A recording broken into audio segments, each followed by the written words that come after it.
నా దేవుడు పరిశుద్ధుడు, నా దేవుడు ఉన్నతమైన స్థలములలో సంచరించువాడు. అంత గొప్ప దేవుడు దీనులైన హృదయాలలో ఉండటానికి ఇష్టపడుతున్నాడు. అలాంటి గొప్ప దేవుడు నాలాంటి వాడిని కూడా, నాలాంటి దాన్ని కూడా ఏం చేస్తున్నాడు? ఆయన ప్రేమిస్తున్నాడు, ఇష్టపడుతున్నాడు. నా హృదయంలో ఉండటానికి ఆయన ఆశపడుతున్నాడు. నాతో నివాసము, నాతో సహవాసం చేయడానికి ఇష్టపడుతున్నాడు. ఆయనెక్కడా, నేనెక్కడా? ఎంత గొప్ప దేవుడు!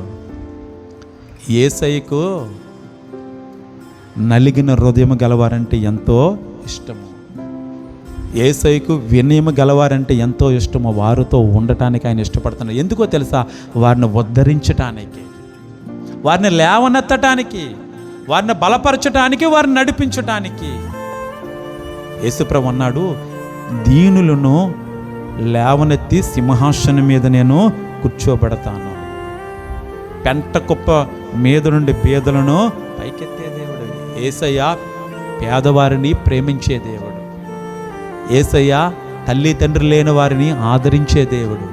యేసయ్య దిక్కు లేని వారికి తోడుగా ఉండే దేవుడు. యేసు ప్రభుకి గర్విష్ఠులన్నా, గర్వంతో ఉన్నవారన్నా, నేను గొప్పవాడిని, నేను గొప్పదాన్ని అనుకునేవారు దేవునికి ఇష్టమో ఉండదు. లేనివారంటే యేసయ్యకు ఎంతో ఇష్టము. ఈ ప్రపంచము పేదవారిని పక్కన పెట్టేసింది. ఈ ప్రపంచము దిక్కులేని వారిని, ఆదరణ లేని వారిని అంటే ఇష్టపడదు. వారందరినీ ఏం చేసింది? పక్కన పెట్టింది. వారందరినీ చేరదీసి హక్కును చేర్చుకొని ఉన్నతమైన స్థితిలో పెట్టడానికే 2000 సంవత్సరాల కిందట యేసయ్య, మహాగణుడైన యేసయ్య, మహోన్నతుడైన యేసయ్య, పరిశుద్ధుడైన యేసయ్య ఈ లోకమునకు దిగివచ్చి పేదవారికి న్యాయము చేశాడు.